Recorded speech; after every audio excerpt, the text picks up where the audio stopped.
I would be texting my husband and being like, I don't want to do this. I cannot do this anymore. And I'm done.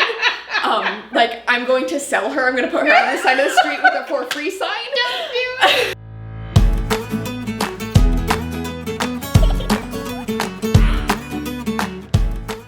Hi guys, what's up? It's Shandis from Gigglezilla.com, and today I'm really excited. I have my friend Molly here, and we are going to talk about how to start homeschooling. So let's jump right in. Hi Molly. Hi. How are you? Doing well. How about you? I'm good. Thank you for doing this interview with me. Thank you for having me. Yeah, I know you homeschool one of your kids, and soon you'll be homeschooling two of your kiddos, Correct. right? Yeah. Okay, tell me why you started homeschooling. Yeah, so actually we had made the decision to homeschool before the pandemic started. So the reason that I wanted to homeschool a lot was I felt that the public education system left me with a lot of gaps in my education. I felt like I didn't have a lot of the life skills that I needed. Yeah. I left school knowing how to do Pythagorean theorem. I didn't leave school knowing how to do my own taxes. And so I felt like there was a lot of gaps there, and just some gaps in education, especially in history. Okay. And I wanted my kids to have a more well-rounded and things that they could use in day-to-day life from their school system. Yeah, absolutely. That's important. Yeah. And on the other hand, my husband, he was also raised in homeschool. Okay. So it made that transition very easy. Okay. So, yeah. And you were saying something about the public school system there where he grew up. There was a lot of Right. So he was raised in California, in an area that had a high crime rate, and their public school systems were not safe. And so their family had actually started public school, and there was an incident that quickly made them decide to remove the kids from public school just for safety issues. Oh my gosh, yeah. That's wild. I've seen that happen in movies, but I've never known anyone. Yeah, and especially not around here. Like, quiet area. Yeah, absolutely. Oh my gosh. Okay, so you decided you wanted to homeschool. How did you get started? Right. What were your first couple of steps? So I love research. So my You first, do, that's true. Yes, I do. My first steps were absolutely Google and some Facebook online groups. Okay. Like there's a Washington State homeschool forum group. Okay. That is a great resource for information, finding out what are the legalities, because the legalities for homeschool vary by every single state. That's interesting. Yeah. Some states are much more like you can only use these few curriculums and you have to engage in this way, and other states are just let us know at the end of the year what you did. That's really interesting, because I usually think you're going to homeschool your kids, just keep them home and teach them. Right. I didn't realize there was a legal side to it. There is. Oh, yeah. interesting. Okay. Yep. So figuring out that and figuring out the steps that we needed to take or will need to take in the future to abide by Washington State's homeschool laws. Yeah. Yeah. Okay. So if you're wondering how to get started, Dr. Google actually is pretty helpful. It is. Okay. Yes. Nice. Yeah. Very nice. How did you know where to start? So we've talked about the why, we've talked about the what.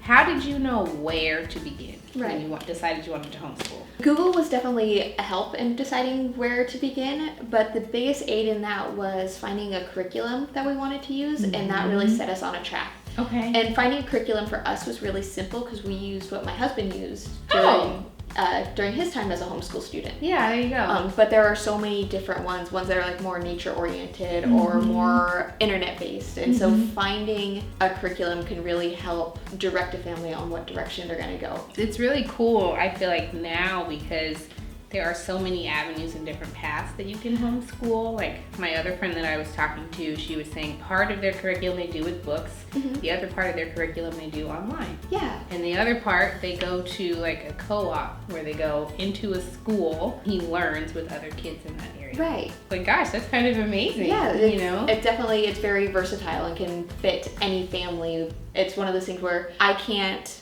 do 100% of this, but there's so many different groups and ways to fill that out, which I think is amazing. Yeah, I love that you said that. It can fit any family. Sometimes, like, people have perceptions of homeschool kids or families, but it really can fit any family. Whatever your lifestyle or however you decide to teach your child, there's a homeschool option. Right. Right? So in your opinion, what are 3 essentials? So if someone decided, I'm going to start homeschooling my kids in September, so like a month or so from now, what are 3 things they need right now? 3 things that you need right now are your curriculum.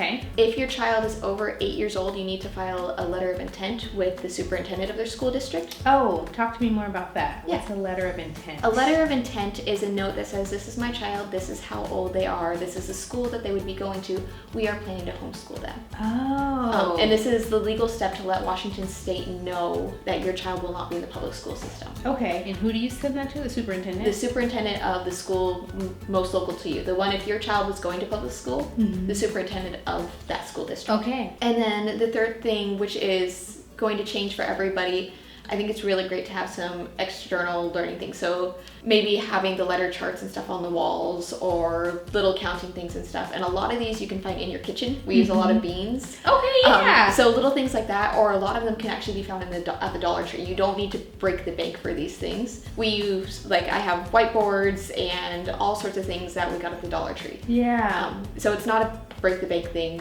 but it definitely helps enrich and make a lot of things easier. Yeah, I've heard that from quite a few people. Like, homeschooling does not have to break the bank. Like, there's a lot of resources you can use around your house, within your community, and then even, like you said, going to the Dollar Tree and picking up stuff, right? Like, it doesn't have to be expensive necessarily, especially when you're just getting started and you're trying to figure out, what do I need? How much of this thing do I need? Yeah. You don't want to spend a bunch of money on something that you're like, I didn't even need that thing. Yeah, right? And I think it can be very intimidating because a lot of time curriculums can be expensive. Mm-hmm. And when you step in and you're going, okay, the first thing I need is a curriculum, and then you look, and especially with like the high school grades, it can get up to several $100s. Oh gosh, yeah. Right. So it can be very, very intimidating. Like, oh my goodness, I need to spend all this money. And it's like, but that is going to be your biggest investment. Mm-hmm. Yeah. And once you're done with that, then chances are you have almost everything you already need at home. Okay. I like that. Yeah. And it's like, and with doing homeschool, you're not spending the money on the back to school clothes and all the equipment and stuff. So I really think it actually ends up evening out. Yeah. I have not personally bought all the back to school stuff for all of I have not had to go through that experience. Yeah. But of course it is a lot to drop at one time, Mm-hmm. but it ends up leveling out with all the other savings that you make. Yeah. Do you have to buy school supplies? My curriculum, everything came in books. Okay. And they sent that all to me. Okay. So everything that I needed, like they recommended getting flashcards or making flashcards. Okay. But all of my curriculum came in one book, and if we had chosen to, we could have done everything from that book. There you go. Yeah. I wanted to go back to something you said. So up to age 8. Right. So if you're homeschooling your 5, 6, 7-year-old, you don't need to send the letter of intent? Right. So Okay. Washington State is interesting. So we have what's called a compulsory age of education, where Okay. your kid needs to be in school at this time, and that's not until grade 8. Grade 8 or Well, age 8? not grade 8, age 8. Yes. Oh, okay. Okay. Yep, not until your child is 8 years old. Okay. And so up until your child's 8 years old, it's kind of like the world is your oyster, and you get to do whatever you want. Oh, interesting. Okay. So I think it's really great to kind of start with a curriculum, so you can kind of start nurturing your child towards what this will look like and making it more normal for them. Mm-hmm. But up until age 8, you can really just focus on building life skills and letting them play and letting them learn through play. You don't have to. You're speaking my language. Learn through play. That's like mine. Right. Okay. And it's really just like everything, the door's wide open to however you want or to teach, and just learning what works best for your family. Okay. And until your child is 8, that door is wide open to you. For the people watching this video, they would need to do the research by state. Like, are there some states where the age may be different? Yes. Okay. Yeah. Okay. All right. Perfect. Tell me the most challenging part of getting started, because most of the people that I talk to, they've been homeschooling their kids for a little while, and they've gotten over some of the hard parts. Mm-hmm. What is the absolute most challenging part, if you can remember, when you first started? My most challenging part was finding ways that my daughter learned well. Yeah. And also letting go of this idea that homeschool, that from a public school background where it is you sit down, you do all this work in a structured way, and realizing you can't force public school into a homeschool setting. It doesn't work. I like that. Right. So homeschool is a completely different animal, and it has its challenges and its benefits. It also makes it much more flexible. Like if I were a public school teacher, I'd be dealing with a class full of students. Right. And if I have one student that's struggling, it's going to take a lot of effort to really, really focus on them when you have all these other kids. Right. So my oldest daughter, when we're homeschooling, there's things like this assignment is just not clicking. She's really, really struggling with it. I can say, okay, here's what she is supposed to be learning today. How else can we do this? Oh, I love that. Right. So she's really, really having a hard time doing just like this is just a sheet of math problems and she's really struggling with just doing it. Yeah. We're gonna go outside and we're gonna count rocks. And we're gonna see, okay, you have this many black rocks and this many white rocks. And we're gonna do math that way. Yeah. And I think learning to let go of the structure on paper and focus more on making sure your kid is learning and having fun than making sure that the papers look nice. Yeah, absolutely. I mean, as I'm listening to you talk, I'm reminded of how much I struggled in school, specifically with math and science. And my mom worked a lot. She had to take care of us by herself, so homeschool wasn't an option. But I think about how much I probably would have benefited from homeschooling for those subjects that I struggled really hard in. So I love that with homeschooling there's so much flexibility in how you teach your child. You don't have to follow this set of rules. Right. Yeah. So this is something I think about if I was homeschooling. Have you ever reached a point when you were like, I'm done. I'm not homeschooling anymore. Like, I hate this. Yes. And if you did reach that point, how did you kind of motivate yourself to say, you know what, I'm going to keep doing this? So yes, absolutely. In that vein of like trying to be flexible around your child's needs, there we've also had the setting the expectation of this is what we're going to do, and I understand it's not fun and you do not like it, but this is what we've got to do right now. And I have a very, very, very strong-willed child who will take our kindergarten lessons. We could get done in 20 to 30 minutes easily, and then we could have the rest of the day to ourselves. And there would definitely be days where she goes, I don't want to do this, I'm not going to do this, and they would turn a 20-minute lesson into a 3-hour fight. And I would be texting my husband and being like, I don't want to do this, I cannot do this anymore. And I'm done.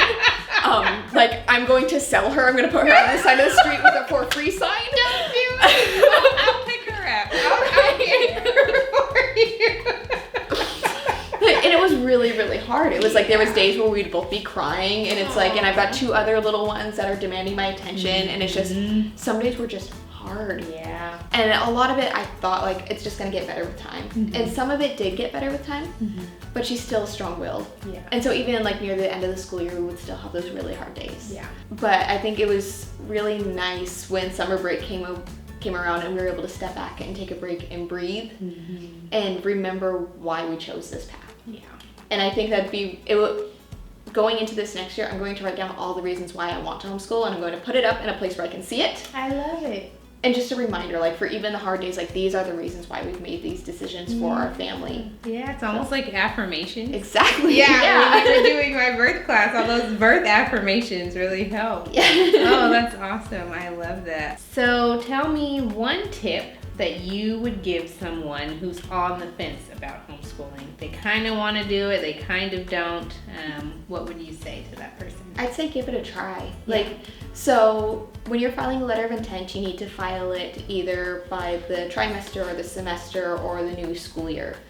So the thing is, like, if you're coming up with the school year and you're like, I want to try it, you could try it for a trimester, or you could try it for a quarter or a semester. It's not, and you don't have to completely commit to this. If you get into it and you realize it really doesn't work for your family, there's other options. So I think it can be intimidating to start the process.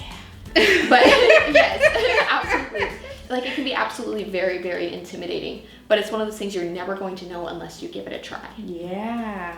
That's a good tip. I mean, that's a good tip for life. Right. Like, even beyond just homeschooling your kiddos. But like you said, it is very intimidating. Like, if I think about my child's education being primarily in my hands, that's kind of an overwhelming thought for me. But I love that, like you said, you give it a try for a trimester or a semester. If it doesn't work, you could potentially put them back into private school. It's not like you write the letter of intent and until they graduate high school, you gotta school these kids. You're stuck with them. You're stuck teaching your kids. Because I know some people try it and it just doesn't work.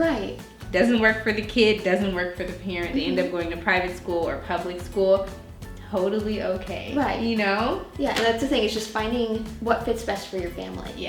And that's not going to be the same for everybody, but you won't know until you try. Exactly. And I think that's part of the reason we're doing a second homeschooling video, because in the first homeschooling video, I learned that there are a million ways to homeschool. I just kind of thought it was one size fits all. Oh, you homeschool? You must homeschool like the other 7 people that I know. No one that I've talked to homeschools the same way. Yeah.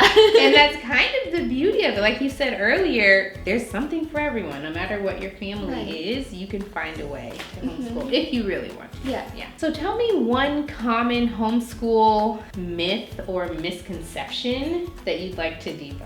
I think this is the biggest, when we brought up homeschooling, the biggest thing I heard is, aren't you worried that they won't be well socialized? Yes. And you have met my children. Yes. And they are wonderful. Right. And beautiful model children. And they are definitely, like, they do not lack in social skills. At all. But that is definitely like a concern that our children will be sheltered and they won't get the exposure that they need to build social skills. And of course, like, there are, like, if your children do not interact with the world, they're not going to build those skills. But by no means does homeschooling mean those children don't build those skills. Yeah. So our children still get Sunday school and they still get time with friends. And the really cool thing is about it is, while all the other kids are during school hours, we get to go out and do adventures in the world. The other week we were getting a tire patched on my car and we ran into a seniors group doing Zumba in the park, and my kids went and did Zumba. I love it. So it's like there's all of these life experiences and social experiences just waiting to be used, and they're all just right there.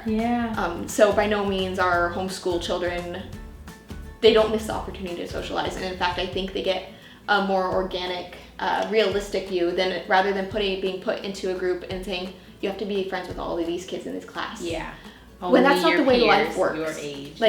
Like even in a workplace, there's going to be people that you mesh with and there's people that you don't. It's true. Right. Yeah. And I think it's very hard, especially to kids who are learning social skills and they're learning boundaries, and they're put into these classrooms with people they might not necessarily get along with or feel safe with, and being told you have to be friends with this person.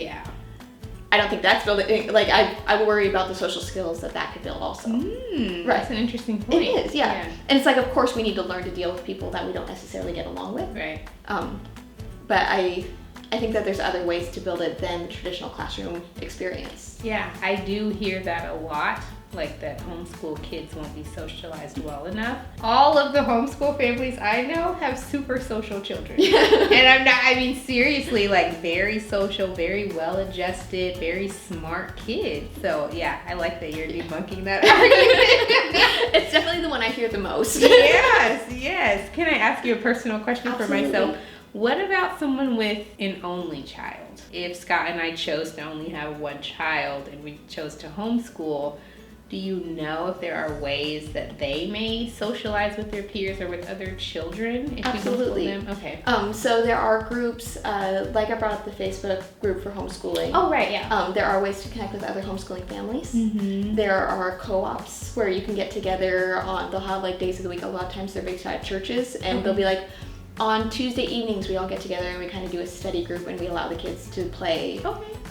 Those kind of options, family and friends, and just getting out and experience life. Yeah, so it sounds to me like the socialization piece anyway. How do I say this without offending people? You have to be intentional about it. Yeah, right. And so many people depend on school for their children's socialization. So this is their socialization inside this box, right? Like, well, if they don't go to public school, how do they socialize? When, like you said, there are a million organic ways outside of the hours that they're at school that they can socialize with other people. Yeah. And I find it very fun because you will find, if you go to a park or something during school hours, you will find other homeschool families there. Yeah. Like I heard this joke about like summertime was coming. They're like, okay, they're going to start letting the public kids out of school. They're going to be in our parks. And not okay. Because like also so many children. But it's like if you go out, if you take your kid to the park or you take your kid to a children's museum or something, you're going to find other kids likely in your child's age group who are doing the same thing, and they're out there just enjoying life. What is your absolute favorite part of homeschooling? Like what brings you the most joy? I love the freedom that it gives us.